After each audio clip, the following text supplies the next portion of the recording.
So yeah, might as well get started on the video. If anyone hasn't seen it, basically what I did was, well, originally in the video I was planning on doing like in a series about just war. I was going to talk about how the US and the UK used moralistic language and self-defense language to justify a neo-colonial war.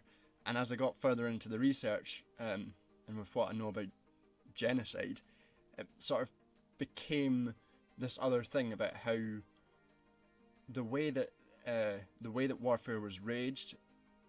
It was a bit of lag. There's not much else I can do about lag. My internet is dog shit. But so I think this is about as good as lag as I can get. I've optimized the settings, so I'm not sure how much better my lag will go. We'll just have to see if I can get through it. If it gets to the point where it's undoable, we'll just have to call it a day. But yeah, the Bellum Justin, that sort of shit. So yeah, I ended up talking about how the way that the war was waged in Iraq and the sort of neo-colonialism of it makes it a bit like genocide.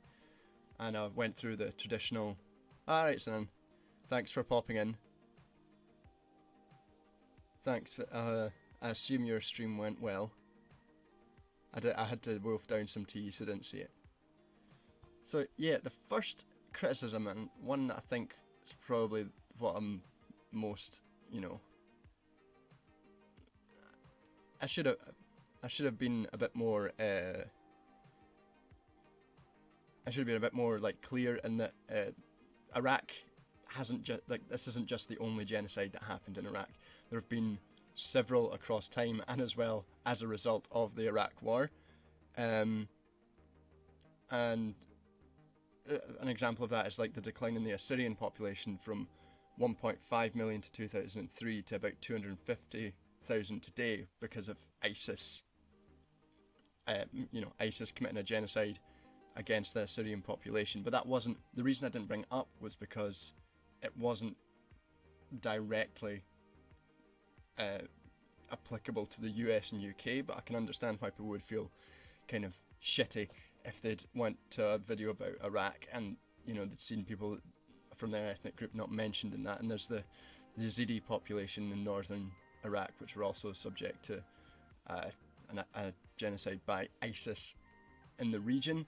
And as we all know, ISIS was pretty much created by US and UK intervention because we're fucking great. Yeah, no, this isn't gonna be fun. Like, I hope no one's under the impression I'm gonna be talking about anything fun today. This is anyone's talked to me more than 5 minutes, like this is depressing. And that brings me on to like the second criticism, death figures. And I don't know the specific details of the Assyrian. There's both displacement and actual, death. I don't know the specifics of that, of those genocides, which is another reason why I didn't want to get like into them during the video, because I didn't want to like talk about stuff I don't know about. So the second, in terms of like the, I don't know what you're talking about, the Satanism button. So yeah, death figures, and it's been brought up in some response to the video that there's the figures of 500,000 deaths of children over the period of the 1990s to the war. That might not be accurate, and there's some contention about whether the Iraqi government fudged figures and that doesn't trend with population studies. But from what it's worth, like any study that has questioned the 500,000 figure has also basically said that sanctions would also result in an uptick in child mortality, and the authors of the original study stand by their claim of 500,000 child deaths. So during the period that from my perspective, it probably wasn't as high as that 500,000 figure, but the uptick in child mortality, coupled with the hundreds of thousands of deaths since the 2003 war and the airstrikes in the 90s, mean that the amount of death in Iraq was, you know, likely massive anyway. And I think that when people talk about death numbers and as a way to say, oh, this wasn't genocide, only say 100,000 people died, that's getting into some really tricky areas, because if it's just pure numbers you're looking at, 100,000, or like in Iraq, estimates of deaths just for the war range between like 200,000 and up to 1 million. Like, that's higher than cases of like Rwanda, which are, you know, extreme genocides, and places in like Bosnia where there's 8,000 deaths and 30,000 expulsions. So the argument that they would then have to make, if they want to stick with this pure numbers of like pure mass death argument for genocide, is that it's a percentage of the population that's important. But then you're sort of getting into the argument that I'm making, that it's not just mass death, but the death of a people, to destroy them like as a culture and as a collective memory, rather than just to destroy people. Like, it's an intent to destroy a collective group of people. And that brings me to the third criticism of the video, which is, would I say with the genocide intent matters, or purely a matter of consequences? So there's debate on that issue. Some people claim that intent is what matters, but the problem with that is that Lemkin, who was the original drafter of the genocide, he coined the term genocide, and he drafted the genocide definition, which went through like the process of institutionalization, which was then softened. His original conception of it was that it was a colonial practice, and if intent matters, hey, thanks, Sinan. If intent matters, then colonialism then stops being defined as genocidal, because most of the time colonial states aren't there with the intent of genociding a population. They often think that they're, you know, civilizing them, or they're there for economic or territorial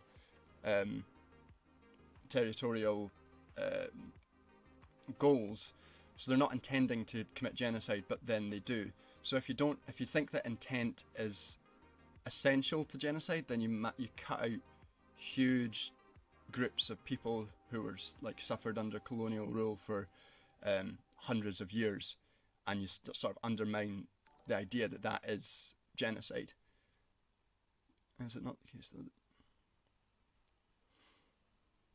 though? Well, that was the case that in Iraq, the US and UK definitely knew that what was going to happen when they went to war. They knew that there was going to be massive cultural destruction. They were warned by experts. It happened during the first Gulf War, but they didn't do anything anyway, which is part of my argument as to why they should be held responsible as like in terms of genocide anyway. And this was something that I don't know if I did a great job of talking about in the video, which is talking about the difference between like political change and cultural destruction. And you know, part of why I didn't get into it more fully is because it's like really complicated, and I didn't want to do like a 45-minute video, because no one watches 45-minute videos from small YouTubers. I'm not ContraPoints. I can't do an hour-and-a-half video and get people viewing me. But necessarily that means that the argument was a bit simplified. So I think the first point I would bring up is that the scale of the looting and what happened in Iraq was massive. The scale of the looting, there was like, I'm just going to read out a quote from someone here. The most devastating examples are those of the Iraq National Museum and the Iraq National Library and Archive. In the former, around 15,000 objects were stolen from the galleries and stores of the museum, and what the looters couldn't take, they just smashed and destroyed. While in the latter, almost 1 million books were destroyed and about 10 million documents disappeared. Also targeted were smaller museums and libraries. including those which housed classic Islamic and Ottoman texts and artifacts, and art galleries, including Iraq's Modern Museum of Art, where 8,000 works of art were removed. And similar destruction occurred throughout Iraq's schools, universities, publishing house, hospitals, artistic and intellectual institutions, as well as various murals and statues. Historical buildings suffered, including 12th century Abbasid Palace and the 16th century Saray Mosque, and the Hashemite Parliament House as well, the famous Sucks. So yeah, it was a few costume changes that I get to 90 minutes. I can change from one cardigan to another jumper. It'll be fucking grand. Yeah, it was massive, and what people were looking at, what criticism got there was that, it wasn't the Americans doing it, so they're not culpable, but they absolutely knew that it would happen. They knew it would happen, they saw it happen, and they did nothing to stop it. So, which in itself is a war crime. Not stopping cultural destruction is a war crime. So there's no doubt that they were guilty of war crime. It's just to the extent to which that war crime should be considered genocidal is the contentious issue. And like all of this, and I had one person that was saying like it was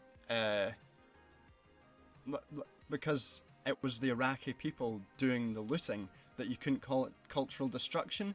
But the idea, I think that points to that there was cultural destruction in the first place, because no longer are they viewing these things like the museums and stuff as a national institution to which they're all owner, but they're seen as like a thing that they can steal and then sell for money to survive. So it's like a whole breakdown of national cohesion, which causes something like that. Jumpers and cardies are chic. I mean, I would like to expand my wardrobe out of grey, but if I'm still sitting in the grey chic, I'll stay there. And they're on top of the cultural destruction by Iraqi people that wasn't stopped. There's another dimension which I didn't mention in the video, which is it's a tricky argument, and it's easily to misunderstand, because during the war there was a massive effort by coalition forces to impose de-Baathification, which included the destruction of all Baathist cultural sites, in which US were actively involved, but also of Baathist institutions, which is what I was getting at with pointing out education and pointing out the destruction of state-owned enterprises.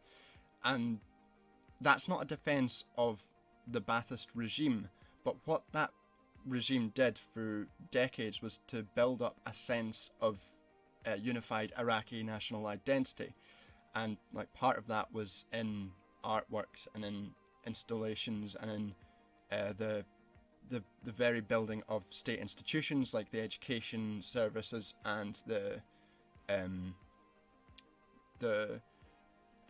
nationalised nationalised services. And part of that was creating a sense of ethnic, taking together all the competing ethnic and factional forces in Iraq and binding them under one focused Iraqi national identity. And then that was attacked and it was destroyed, and its cultural memory was destroyed, and the looting of artifacts from anyone had to be a Baath Party member, so it could be anybody. Part of that looting, there was one Iraqi professor who said at the time that the looting of Baathist symbols and the destruction of them was akin to the destruction of cultural memory, and what they should do is take cultural artifacts and treat them as archaeology to build a more progressive national identity on top of it, like happened to an extent in South Africa, where they took this massive period of cultural trauma and they didn't destroy all evidence of the culture before, but they went through it with reconciliation and nation building.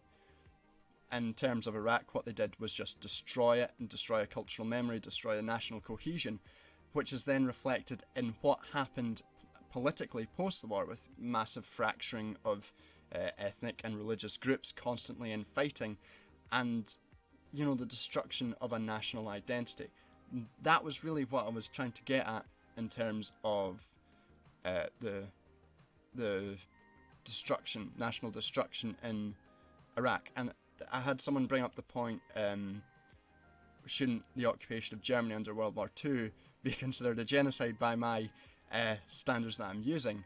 And aside from being, a pretty offensive thing to say, but in the post-war era, the German national identity wasn't destroyed, and cultural national memory of Nazi Germany wasn't eradicated. It was remembered and built upon and used, and they didn't destroy all memory of it, and they didn't destroy all idea of being German. Yeah, it's someone being intentionally offensive. I think it is a pretty offensive thing to say, and I think there are quite significant substantive differences between the freeing of Germany from from Nazism and the complete destruction of a nation in Iraq, which is what happened. There was a good article on this on the Ba'athist destruction called Targeting the Symbolic Dimensions of Ba'athist Iraq, Cultural Destruction, Historical Memory and National Identity, which goes into all of this in more detail and explains it better than I can sort of on stream. But I don't know if some memories are worth forgetting. I think that's the issue that that professor was talking, the Iraqi professor was talking about. So it's, if you forget something, then you risk it. You risk forgetting everything around it, why it happened, what brings it up. It's like the issue of those forgetting history are doomed to repeat it, because you don't want to destroy your the memory of terrible things you did. And I think Germany's done an okay job in educating themselves about it. In a way, kind of, there's been a cultural amnesia about British imperial rule, and if there wasn't such cultural amnesia, maybe we wouldn't have such dire opinions of British imperialism in this country. And maybe there is some memories that are worthy of forgetting, but I think it's a risky topic. I think it'd be a risky thing to propose as a rule. I don't know how you decide which ones are worthy of forgetting and which are not. So, yeah, I think that brings me to the end of what I had to say about the Iraq, about that video. I thought it was a good video. I think that probably there's going to be some work done in the future about the genocidal and nation destruction effect in Iraq because of the war. I couldn't find anything on it, at least English speaking, in the research to this, which either suggests that I'm really wrong or that someone's going to do something very good on it in future. I hope it's the latter, because in redefining genocide, I think there's a lot to go on with, and people are starting to come up and talk about the cultural genocide being an essential part of genocide in the future. So